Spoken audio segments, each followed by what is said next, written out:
All right, chapter 7.3, notes part 2, starting on page 170 of your notes packet. And our first objective is to find partial fraction decompositions. Okay, so our steps for partial fraction decompositions go as follows. First, we're going to factor, and then we're going to separate, then we're going to simplify, and finally we're going to solve. And then lastly we're going to substitute. All right, I couldn't think of a synonym for factor that started with an S. If you think of one, please let me know. All right, so example 1, find the partial fraction decomposition of this rational expression.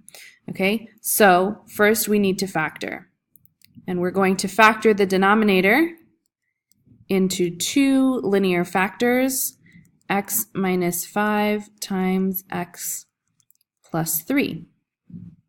Okay, so our goal is to write this rational expression into a sum of fractions with these two factors as the denominator.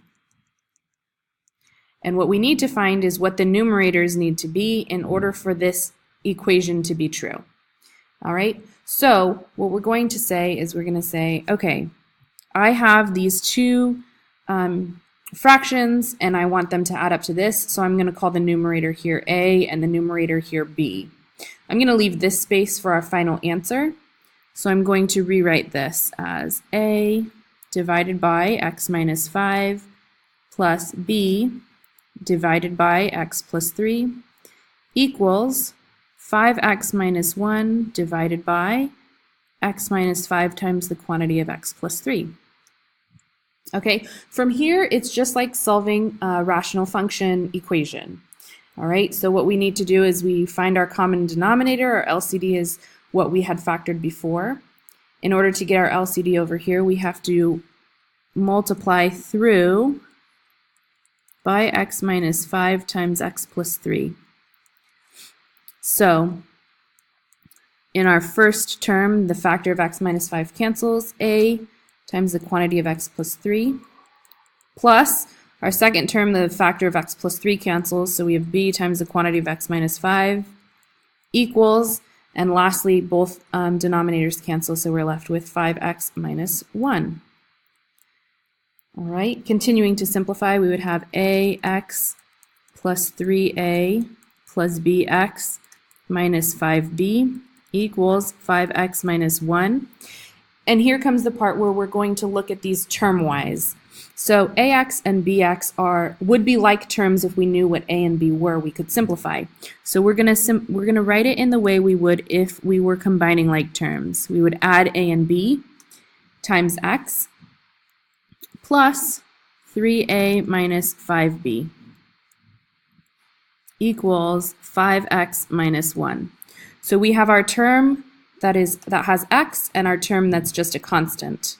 And we're going to set them equal to each other. So a plus b is the coefficient of the term with x. Set that equal to 5. I'll scoot the camera down a little. And then we have 3a minus 5b equals, negative 1. Now we can use systems of equations to substitute.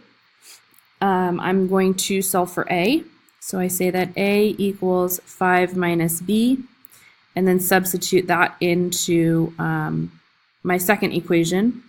3 times the quantity of 5 minus b minus 5b equals negative 1. 15 minus 3b minus 5b equals negative 1. Combining like terms, negative 8b plus 15 equals negative 1. Negative 8b equals subtracting 15. So then dividing by negative 8, b equals 2. Okay, substituting the 2 back in, I get that a equals 5 minus 2, so a is 3.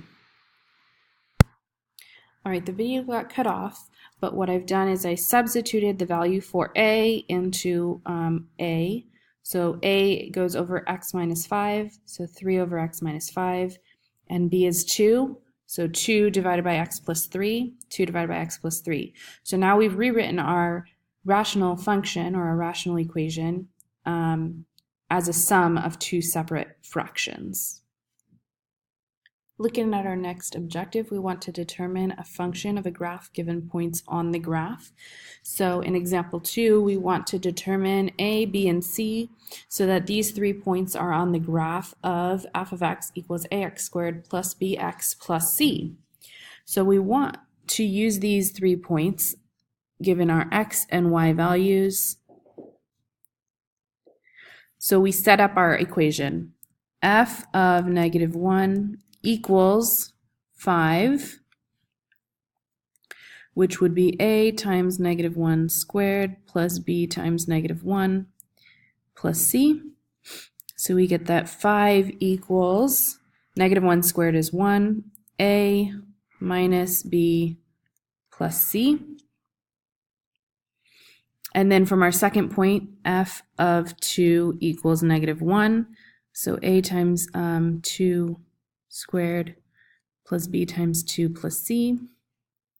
-1 equals 4a plus 2b plus c. And from our third point, f of 3 equals 13. So a times 3 squared plus b times 3 plus c. 13 equals 9a plus 3b plus c.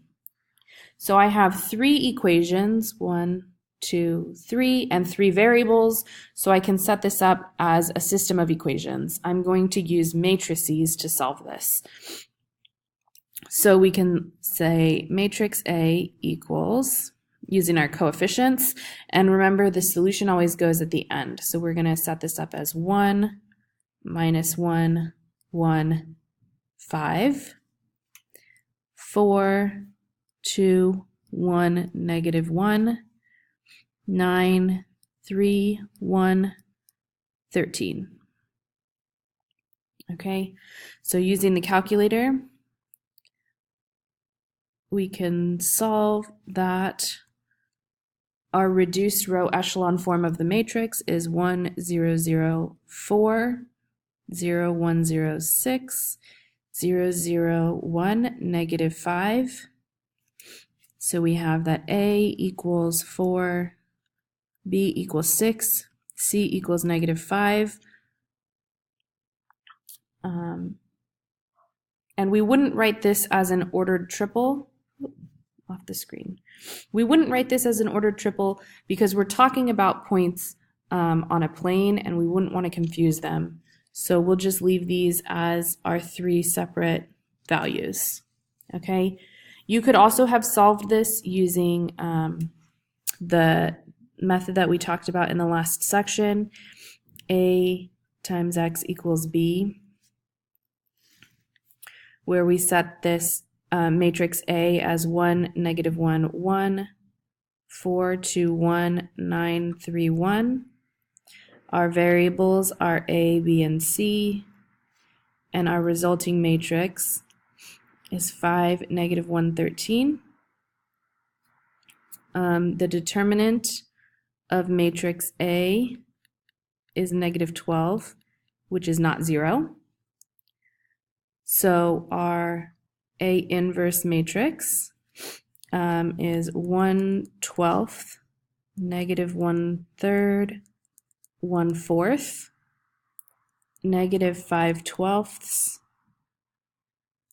2/3, -1/4, and 1/2, 1, -1/2. And if we take A inverse times B, we would get X. Let's see. So then we get that X equals 4, -6, -5, which gives us the same result from here. So whichever way you prefer to set it up, if you have your coefficient matrix, your variable matrix, and your solution matrix, or whether you set it up all within the same matrix, you'll end up with the same solution. Example 3 is solving applications involving linear systems, is very similar to example 2, so I'll let you finish that on your own and check your answer in class. And then after you finished example 3, think back on the whole section and summarize what you learned in the box below.